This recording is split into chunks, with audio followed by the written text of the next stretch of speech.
think you're special, lightning thief? Do you think you cannot be replaced? In this first clip, we hear the word special again, and I don't think we've actually heard that since episode 1, but this one is directed towards the lightning thief, but you can still make that connection back to the beginning when Percy's being bullied by Nancy. Wait, hang on. What? Your mom told you all the stories. Did she read you the Odyssey? The graphic novel? It counts? This scene makes me so happy. I absolutely love this specifically for the dyslexia representation because not only is he saying that graphic novels count, but it's coming from Percy, which is perfect. I think kids can really resonate with this and know and understand that graphic novels are reading, and hopefully that they get to that audiobooks are reading. Reading is reading, and as long as you are understanding the story, then you are reading.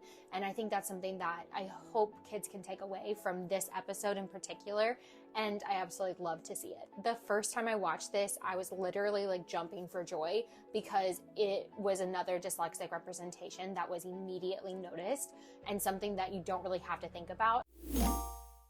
What are we supposed to do about that? I don't know. You don't know? There are things I don't know. Yeah, but if you don't know, I mean, what chances do I have? We've talked about self-esteem a lot of the episodes. However, I think it's really good to see where he is right now. Even after 5 episodes, this is still how he is feeling with his self-esteem. It takes a long time to build up that self-esteem and self-confidence in your abilities and understanding who you are as a person. When Annabeth says that she doesn't know what to do, Percy is a little nervous about that because if she doesn't know what to do after all of her years of experience, how is he supposed to know? And that's exactly the moment that we kind of see where his confidence is currently. I know you do.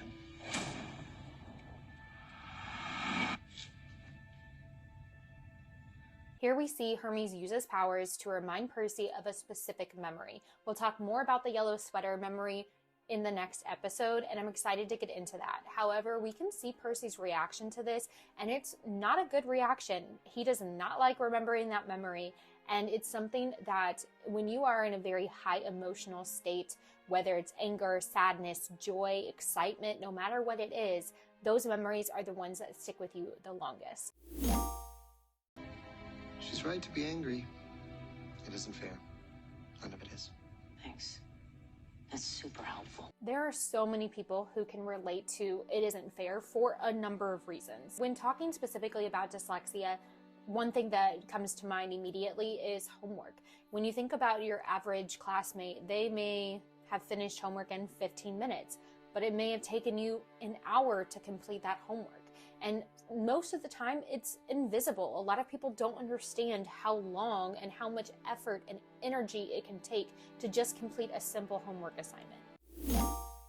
Said it was awful watching you struggle and feel powerless to stop it.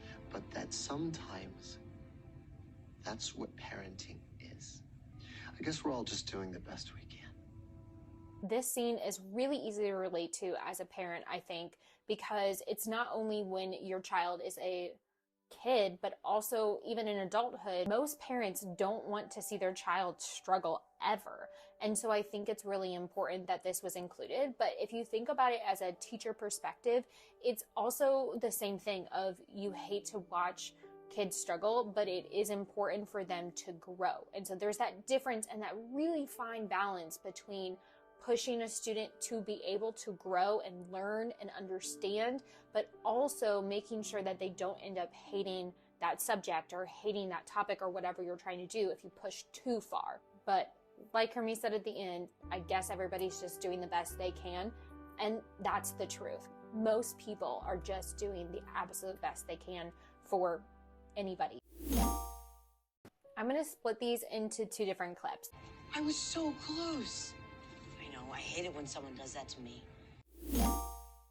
We'll explain it to you on the way. We're in a bit of a hurry. Late? Very, very late. Really? Because of me? It's okay. I really like these 2 clips to show Percy's empathy. There's actually another clip that's going to happen in the next episode, but for these scenes in particular, in the first one, we see Percy take Grover out of the game and understand where he's coming from, of that he hates that too. And then with the second clip, Percy's under a lot of stress. He could easily get mad at Grover. There's a lot going on. They have this deadline that they need to meet, and he chooses to not be upset, to be calm, to say, it's okay. Like, it's not your fault that we are running this late, and really chooses to kind of understand where Grover's coming from, of not knowing who they are or not knowing this situation. And I really love to see this showcase of Percy's empathy, which is a common dyslexic strength. How hard could this be? My fault. How do you make it go backwards? There are so many things that I want to talk about when it comes to this driving scene. However, I will preface it with, I understand he is 12 in this series right now. I get it. He is not going to be a good driver. However, this is something that I feel like you can relate to pretty easily for anybody who had struggles with learning how to drive. And for dyslexia wise, confusing your right and your left is extremely common, and it happens all the time, which is not the best when you are trying to drive and someone is telling you to turn right or left. That can be super confusing. And then also you have to think about reading road signs that you're not used to, especially ones that have a lot of words. That can be even more difficult for somebody with dyslexia. I also wanted to show this clip. It's okay. You've got this. These are horrible sometimes. When they do not have good signage of things, it is so hard to figure out which way to go, and it can be super confusing. So I love to see this scene here. It was super quick, but it really is something that I think a lot of other people can relate to immediately. A little weird that I forgot a lot more stuff than you guys did. I wonder what that's about. We weren't alone. It's easy to forget what's important when you're alone. I think this scene is so important to include because it really showcases how meaningful it is to have somebody by you who understands your situation. When you're going through school and you're facing all of these constant struggles, if you have somebody who can relate to those and understand where you're coming from, it's a completely different experience than being on your own and not having anybody to relate to those struggles that you are facing.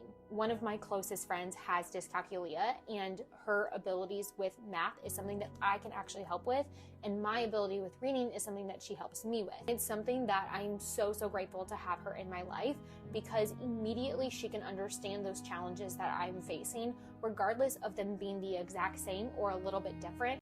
It's time for you to return to camp. No, I'm going to see this through. You are released from your quest. I don't care.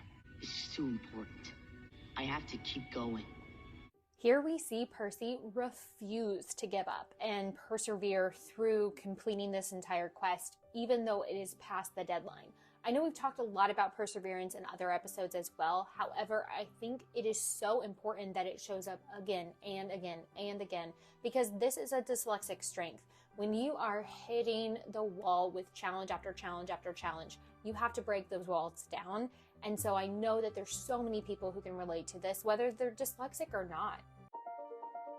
Overall, I thought they did a fantastic job with the dyslexia representation in this episode in particular. I loved the added touch of the graphic novel being counted as a book.